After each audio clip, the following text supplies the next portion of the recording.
Good morning. My name is Laura Thompson.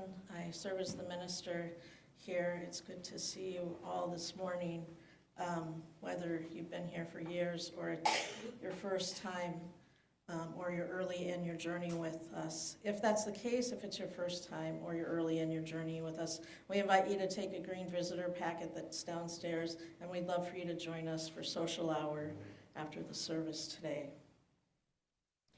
We gather this morning with joy and gratitude, but also with pieces and parts of ourselves that are worn out and worn down, wanting once again to trust, to believe that hope is not as fragile as it sometimes seems, and that division is not as deep as it sometimes appears.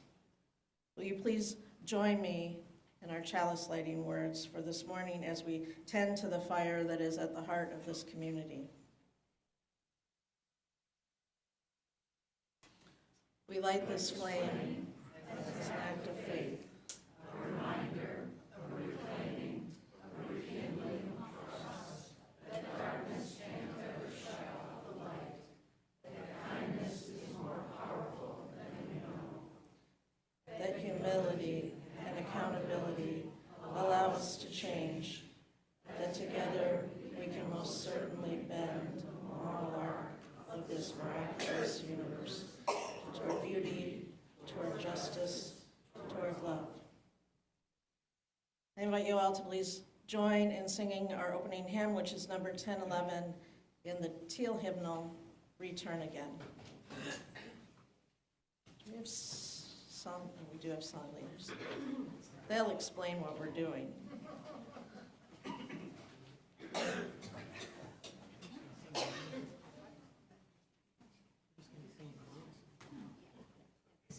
Really hard. So we're going to sing, you see there's two parts, number 1 and number 2. We're going to sing number 1 twice, and then we're going to sing number 2 twice.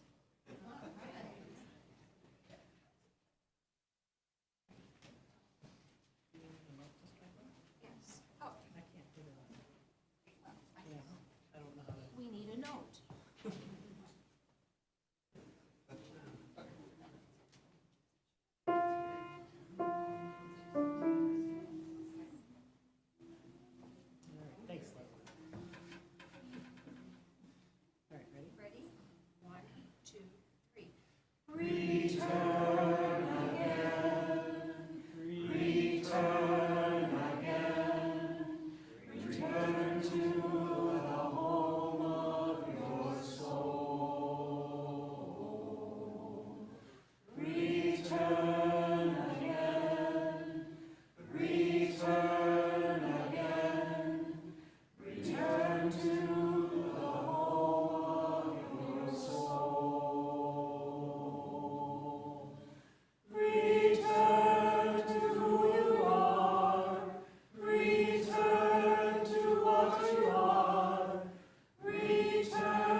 Beloved friends, old and new, we come into this space together carrying so many things: joy, excitement, celebration of life's wonders, both great and small.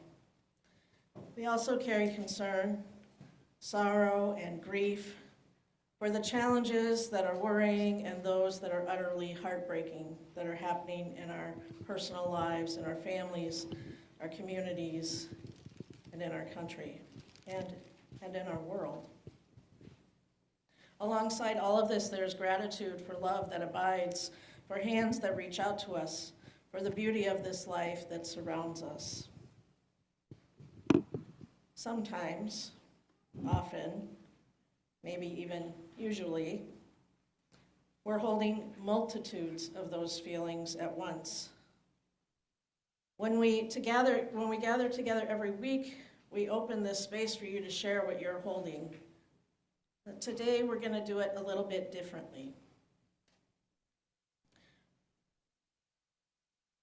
I invite you to open the pathway between your mind and your heart. What joys, sorrows, concerns, or gratitude are you holding today? What are you holding in your heart with love, or who? And in a moment, I'll play a bit of meditative music, and I will invite you to either name into this space or hold in your heart those things that you're thinking of, those joys, those sorrows, those names.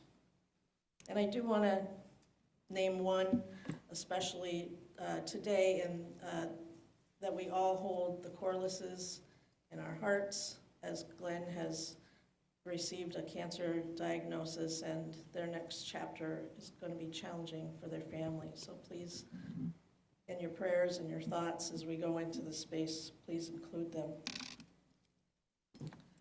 So take a breath, settle in, open your heart, and let flow out that needs to flow out.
So I'm here to talk to you a bit about Camp Unistar today. Laura already did the show of hands. For those of you who are unfamiliar, Camp Unistar is a UU family camp in northern Minnesota. So it's located up here on Star Island. It's in Cass Lake, Minnesota, so you get the benefit of two lakes, Cass Lake out here and Wendigo inside. And it's a really beautiful island. You get the benefit of a lot of the ecosystems in Minnesota. So you've got two lakes to pick from for beaches. You've got pine and hardwood forests on the island, as well as the prairie ecosystem, which offers plenty of wildlife. Bird watching is a very common activity at Camp Unistar. There's eagle's nests that are commonly spotted. Fishing is a very popular activity, as well as loons are basically as common as seagulls, if not more common, which is a really wonderful thing to see. And then sunsets. They're my personal favorite moment at Camp Unistar. Actually, this one over here is the sunset that I proposed to my fiance at.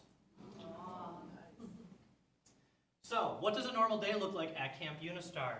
You'll be woken up by the conch. Yes, we do actually blow a conch every morning to signal different things. And you'll have a beautiful breakfast. I used to be the food service director. Laura used to be the food service director. Becky also served many years on food service. And Becky served as food service as well. We have quite the impact. So they serve all 3 meals a day. They accommodate many dietary restrictions, most allergens, vegan, vegetarian, gluten-free, dairy-free. Most of the time, we'll make it work if you have some type of dietary restriction. Then next is going to be the adult programming. This is going to be from 10 to noon. This summer, I helped select the programs. We have an amazing slate of programs. I can talk to you more about it next year. They range from yoga to Rube Goldberg experiments. So there's a huge range for you guys to pick from. And as I said, it is a family camp. So from 10 to noon, there's also children's programming. There's a huge range in programs year to year. Typically include something like tie-dye and pretzels. They'll do like some type of canoe or boat trip to another island. Ferry houses are very common. Then they also host a youth program. The youth program is extremely variable week to week because the youth actually design the program. So they'll decide if they want to go on campouts, if they want to play greased watermelon, if they want to play capture the flag. It's up to them to decide. And now we're on to the normal activities of Camp Unistar. It's quite a do-it-yourself camp. So outside the main programming and meals, you get to pick what to do for the week. Commonly, water activities, they have canoes, kayaks, paddle boards, a windsurfer, as well as 5 different sailboats, 4 sunfish, and a trimaran. So you can try your hand at sailing. The sunfish I learned how to sail on. They're very easy to tip over and very easy to right. And then, if you don't want to get wet, you can also chill out by the waterfront. There's a nice little beach area with 2 rafts. The second raft was actually built by the youth this last summer. And there's kayaks, and that's actually an old picture of me on staff. There's a staff versus campers volleyball game every week. And the staff try to pick a different crazy theme every summer, and we decided Moo Moose was our theme. Then there are 2 different alternative type of weeks outside of family weeks. The first one's Helping Hands Weeks. This is a reduced cost option, and instead of programming every day, there is work projects. So you can choose to learn different types of screen, you can learn different carpentry skills. It's a really cool way to gain skills. It's also a reduced cost week, which is really nice for people who want to try out Camp Unistar. I'll be going for the first time as a camper this week as well. And the other option is Youth Week. So this is available for youth going into grades 8th through 12th. It's very confusing.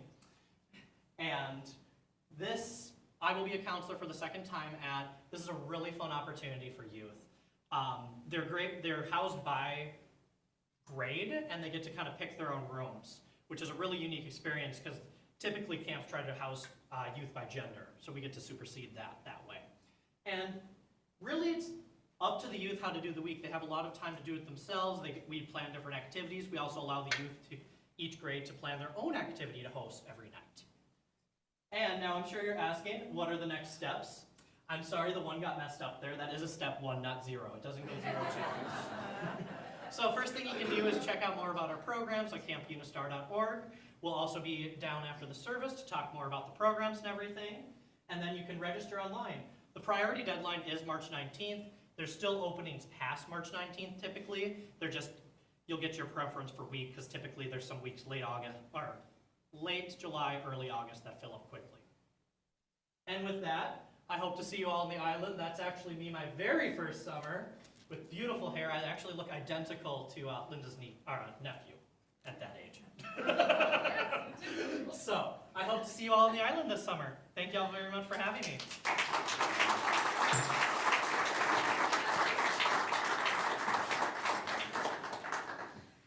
In honor of Camp Unistar being here today, Maria is downstairs making oatmeal right now to serve oatmeal Sundays, which is what they serve at Camp Unistar on Sunday mornings. Oatmeal Sundays, if you have not had them, is basically oatmeal with a scoop of ice cream on top, and then chocolate chips or M&Ms or whatever she purchased for the toppings today. It's I don't know why I had never had that before I was there, but now I love it. So please enjoy that. And again, show of hands of people who have actually been there before. Okay, so if you're curious and you want to go to Camp Unistar, ask any one of those people what it's like, and they will tell you how much amazing fun it is. Stewardship update. I know you were all waiting for this. Here we are. I made this cool little graphic. I think we've got about 25-ish% of our people pledged right now, under my rough estimate. We have about 30% of our goal, so that's good, right? But that means we still need 3/4 of you to get your pledges in so we can write the budget for next year. I want to remind you that as we're coming around to take the offering, that you can also do the offering with the QR code that's going to be up here in a minute, or it's on your order of service, those of you that are here in person. Guess what? That same QR code goes to our donate page. Was it Liv? Was it you that pledged during the service last week? Somebody did. Somebody actually made their pledge during the service. So I'm not saying you have to ignore what's going on up here, but you could actually go right now and get that taken care of to help us along. So, and our Sunday sharing partner this month is Oasis for Youth, which does incredible work for youth who are at risk or experiencing homelessness in the Bloomington, Richfield, Edina area. I'll invite the ushers to come forward to take the offering, and thank you all for your generosity.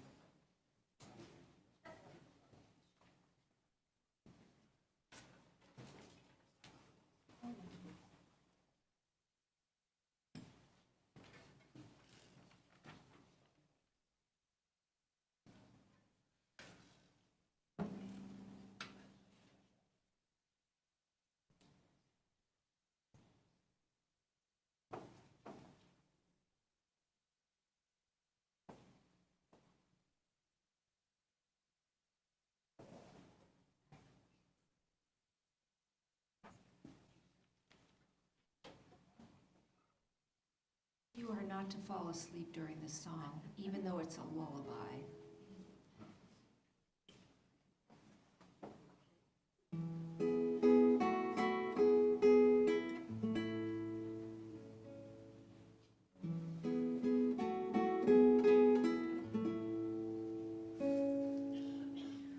Good night, my angel, time to close your eyes and save these questions for another day.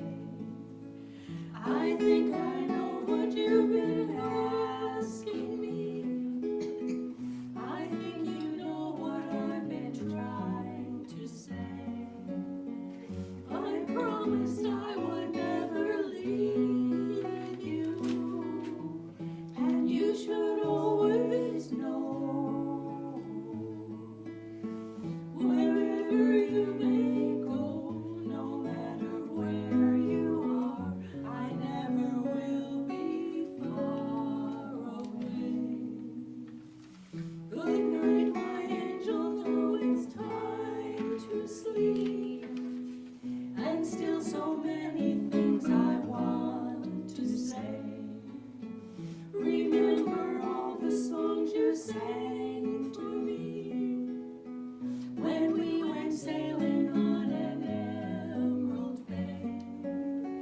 And like a boat out on the ocean, I'm rocking you to sleep.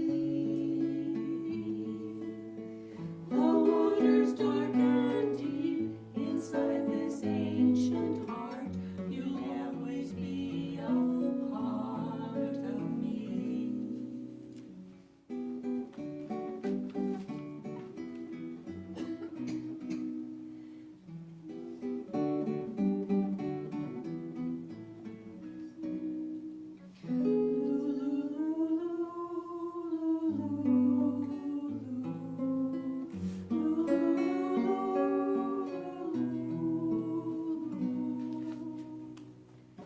Good night, my angel, now it's time to dream, and dream how wonderful your life will be.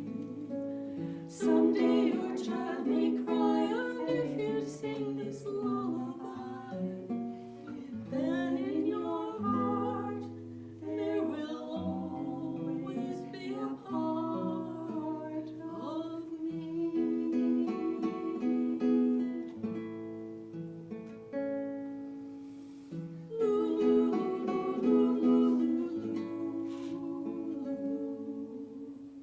Someday we'll all be gone, but lullabies go on and on. They'll never die. That's how you and I will be.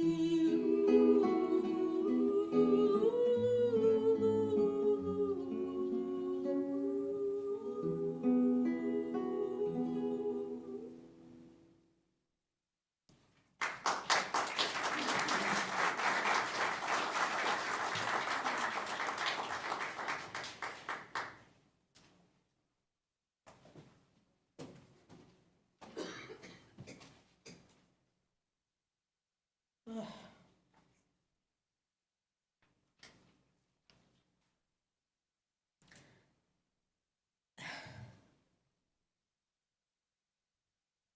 Thank you.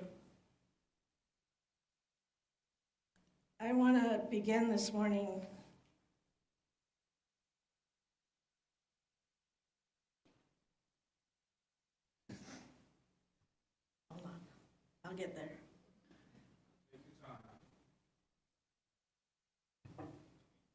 I want to begin this morning by saying that I could not love this congregation more than I do.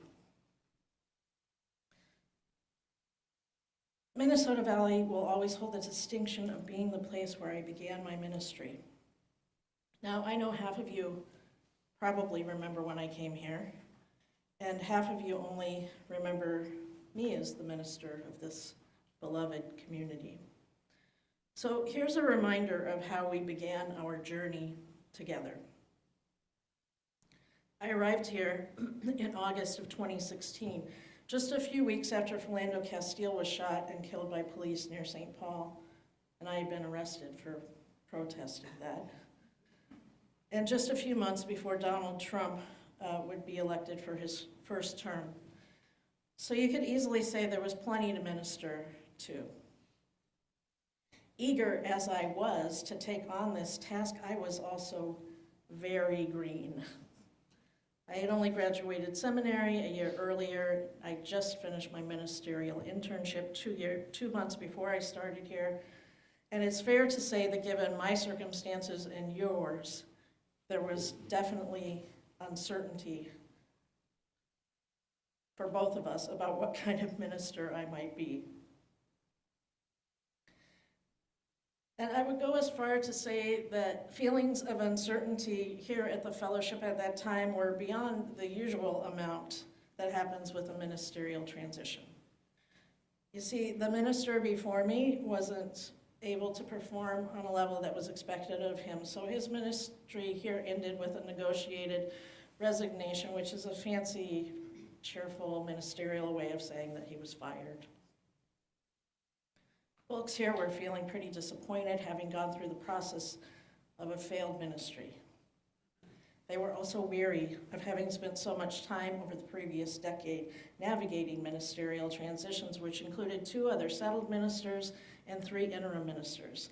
This meant that when I arrived here, I was not only a green newbie, I was actually the 7th minister to serve this congregation in a 10-year span. And if I'm being frank, I was also a quick fix. I'm sure that's how some of you looked at me at that time. I was just coming back from my internship in California. I was looking for a job while you were trying to find someone to fill the gap, and I just kind of fell into your lap. Expectations were certainly mixed all around, and I didn't know what you were ready for, and you certainly didn't know if I was ready at all.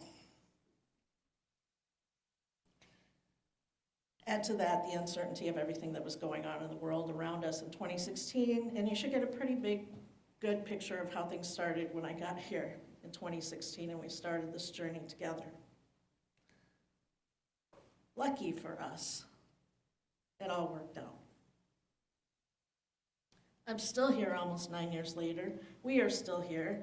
We have survived and endured through thick and thin, through 2 elections now of Donald Trump, through the reckoning of George Floyd, through a pandemic that cost us plenty, and we are not just surviving right now, but we are thriving. Lucky for us. But luck really had nothing to do with it. We're thriving because of our shared ministry together. We're thriving because you keep coming back Sunday after Sunday. We're thriving because you made new friends among those here and held them in their sorrow and celebrated their joy with them. We're thriving for so many reasons. Let me tell you why you're thriving. You're thriving because Carla and Kai and Eve volunteered to facilitate OUT. And because Heather and Laura and Sarah and so many others volunteered to teach lessons to kids on Sunday mornings. You're thriving because Liv, the Barbs, the Leslies, Becky, Jody, Lee, Martin, Fran, Mimi, Emily, and others lend their voice to the choir and invite us into a shared space of meaning-making through song week after week.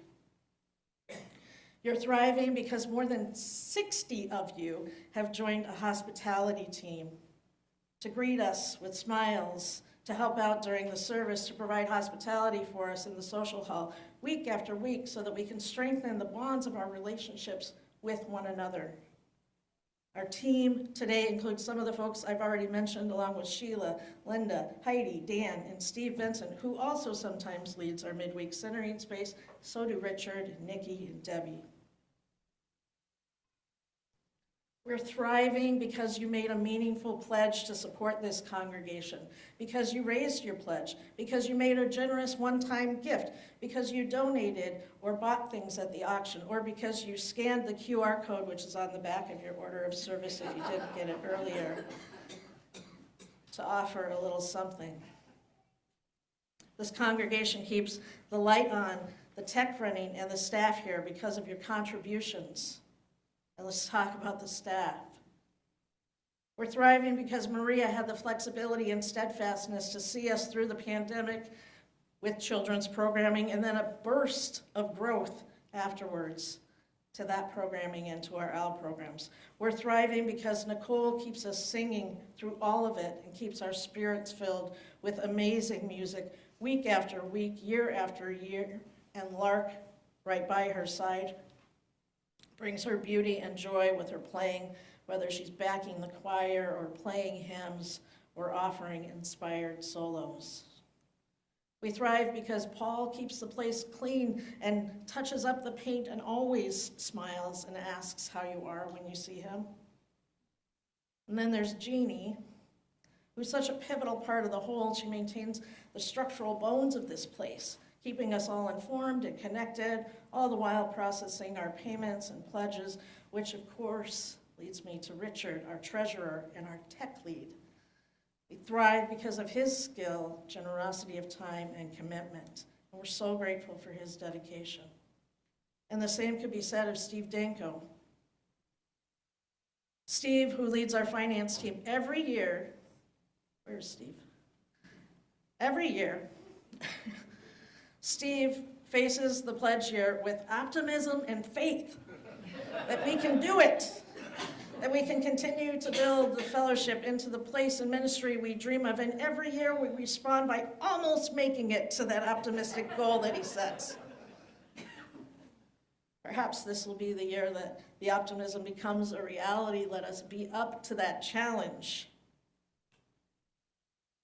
Folks, I know we all dislike uncertainty, but let me lay this bit of truth on you. Pledging to this congregation is the one place in your life where you can turn, well, not the one place, but is a place in your life where you can turn uncertainty into certainty. Your contributions matter, enabling us to create and continually recreate space where we practice and plan the best ways to live out our values, which include, in our values, empathy, diversity, equity, and inclusion, justice, and transformation on the power of love. It's important that we name those things as often as we can right now. This is the work we do. We thrive because Seth and Yamini, Candace, Alexander, Hannah, and Stuart all joined a committee this year.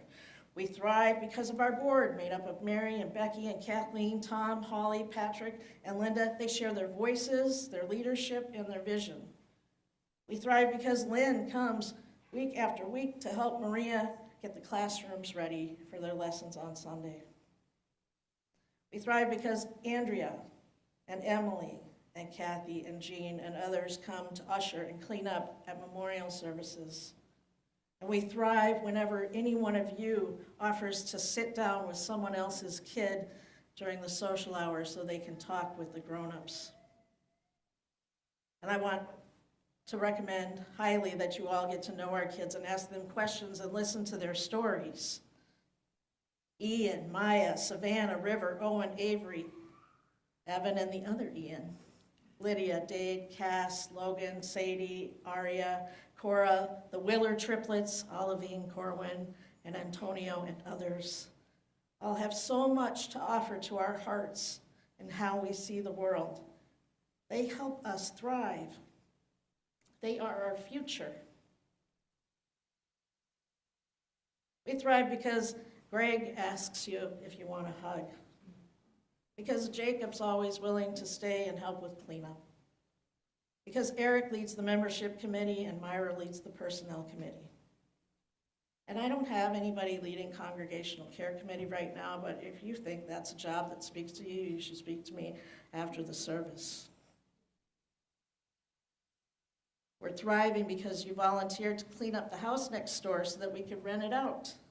We're thriving because you share your talent and skills. We're thriving because you're willing to be vulnerable here, because you're willing to grow here and learn here.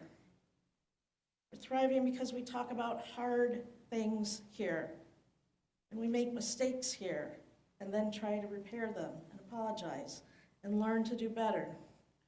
We're thriving because we keep the doors open here to those whose gender identity or sexuality is different than yours. Because you welcome those whose spirituality is different than yours, whose life experiences are different than yours.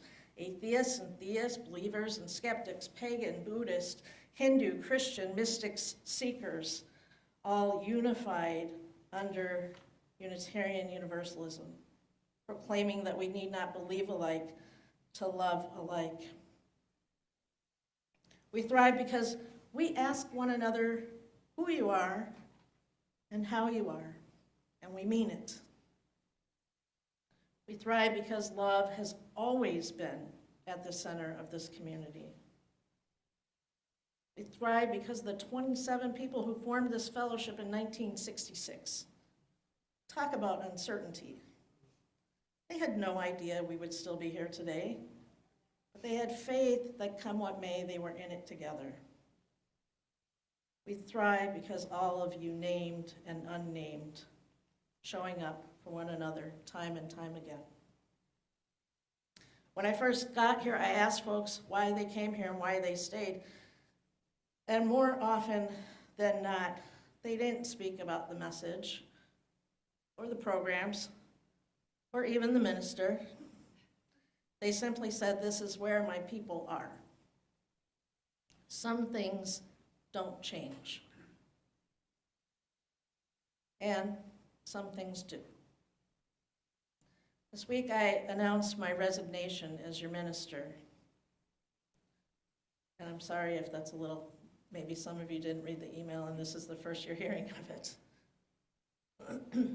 I've longed to live on the West Coast to be closer to my family, and I've accepted a position with the Unitarian Universalists of San Mateo on the San Francisco Bay Peninsula in order to make that wish come true. This announcement no doubt leads to a wave of emotions, grief, gratitude, uncertainty, maybe even some anger, and hopefully some excitement and hope somewhere in there too. We make space to hold all of these feelings together as one community, as one people, bound by something greater than any single leader. Love and the spirit of our shared faith. That's what we're bound by. I know that I'm holding a lot of excitement about being close to my family, and I'm also holding a lot of grief about leaving you all. Because I have truly come to love you, and I love serving you as your minister. But it's time for change. And it's okay in times of change, and it's natural to ask what will become of us. You may wonder what your future holds, what new leadership will bring, and how you'll navigate this uncharted season.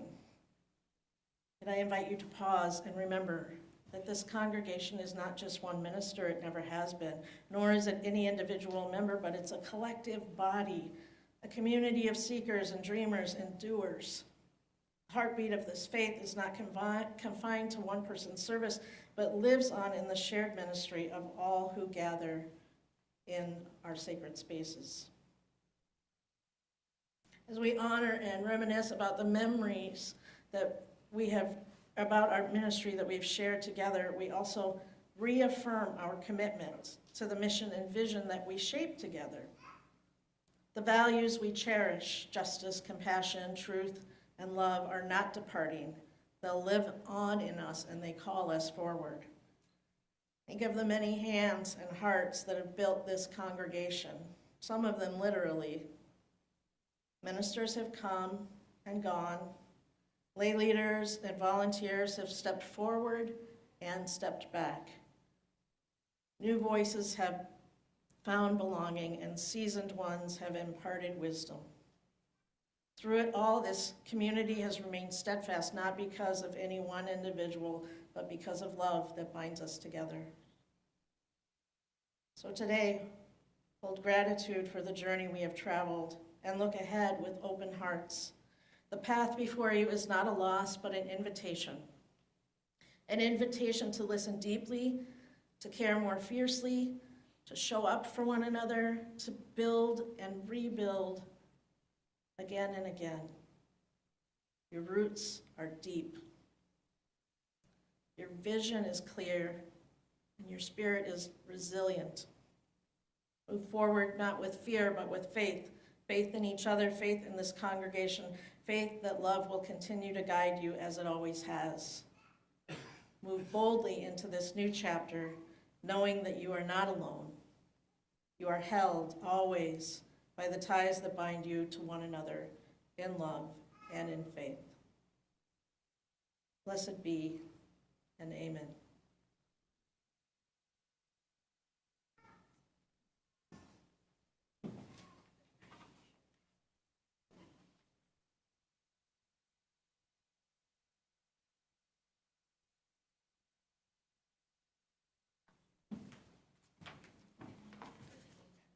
Good morning, everyone.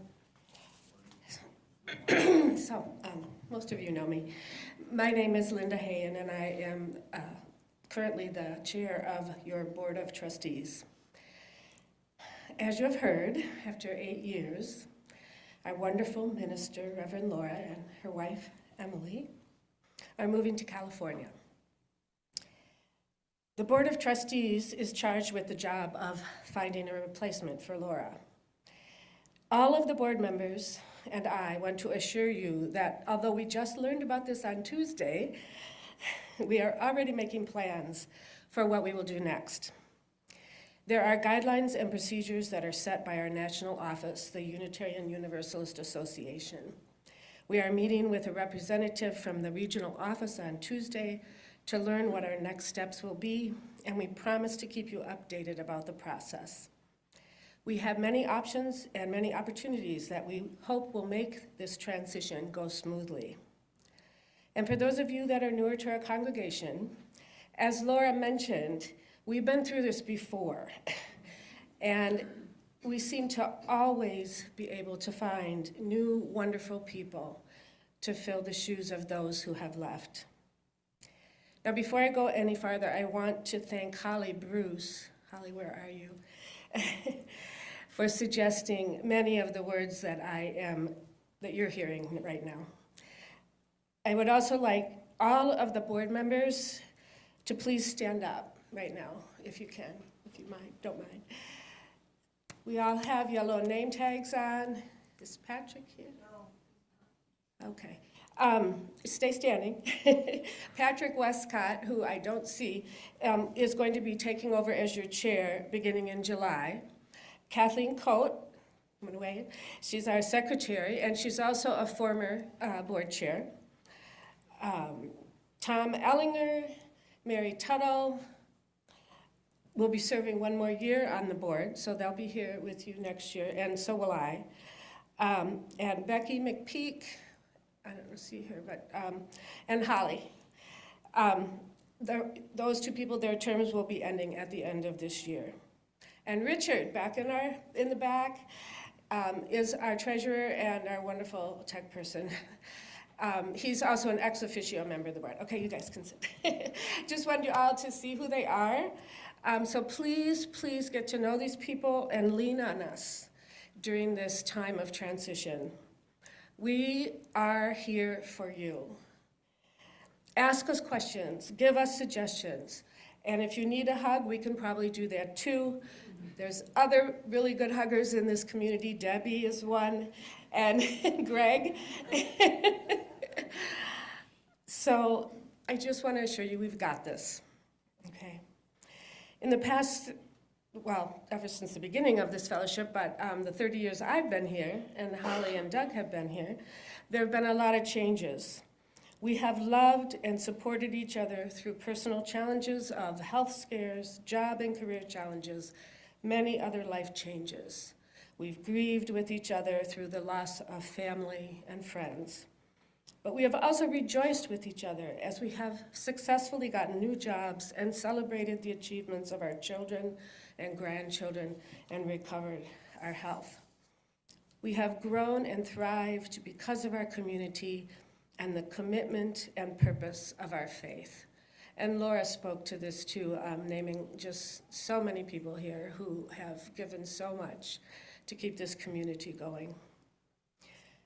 So speaking of commitment, I want to remind everyone to please pay your current pledge to keep us solvent, and please get your pledge forms in for the next church year. It's really important that whoever takes on this job is not faced with financial issues right away in their first year. Now, there are many other ways to help us out. We will be needing people to plan the proper send-off for Laura and Emily, and to help welcome this new person when that gets figured out. So let us know if that's your thing and you want to help. As Laura mentioned, we are really in need of someone to lead the Congregational Care Committee. Those are the folks who keep track of who are the people in our community that need support and organize all the help they might need. We're starting a new task force called Vision 2028. There will be a meeting next Sunday, right? I see people nodding. Right after the service, and during that meeting, we are going to have a presentation. Kathleen, who organized the congregational survey that you all, many of you filled out, the results are in, and she'll be talking about that, which is going to be really interesting. We asked all the questions about what people are thinking about for the future.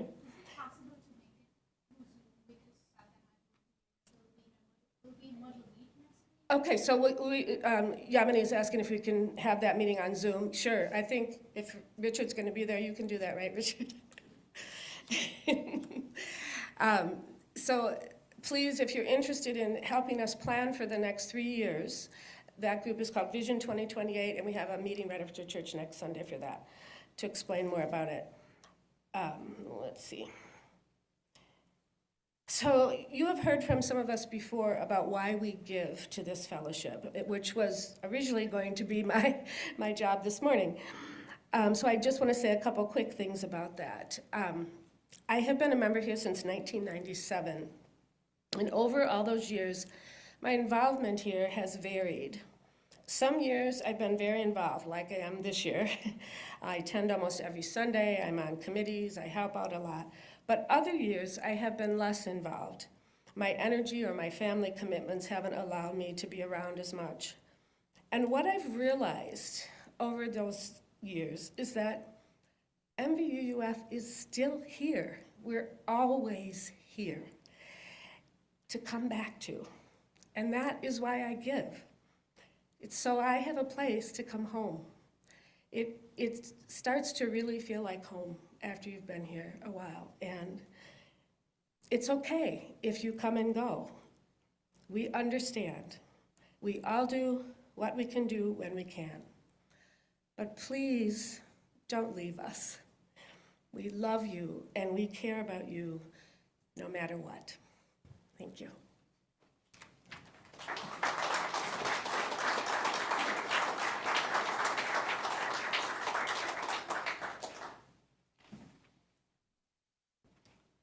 Will you all please join me in the words for extinguishing our chalice?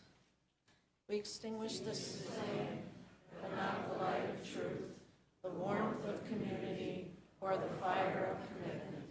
These we carry in our hearts until we are together again. MLK once said, "Faith is taking the first step even when you can't see the whole staircase." Where the next steps in the journey for you are, we can't fully know. But you can remember that you always have companions here on the journey, and you can trust your faith, your dreams, and your commitment to your highest values to lead you along the way, to continue to paint a picture of whatever comes next for this community. Blessed be. Amen.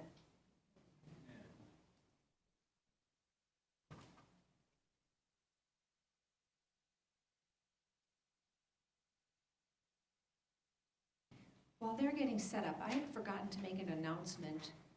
Downstairs, we're cleaning out some cupboards, and on the green shelf in the hallway downstairs, there are some things that have been in this congregation for a very long time, including a whole stack of UU Worlds.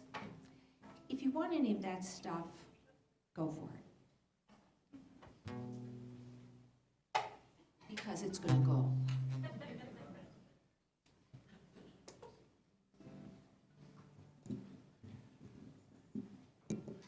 Just a little bit of history. This song was sung by one of our interim ministers, Dan Rollins, the very first service he gave here years ago. I find those things interesting. You all get to participate in this. There's a chorus.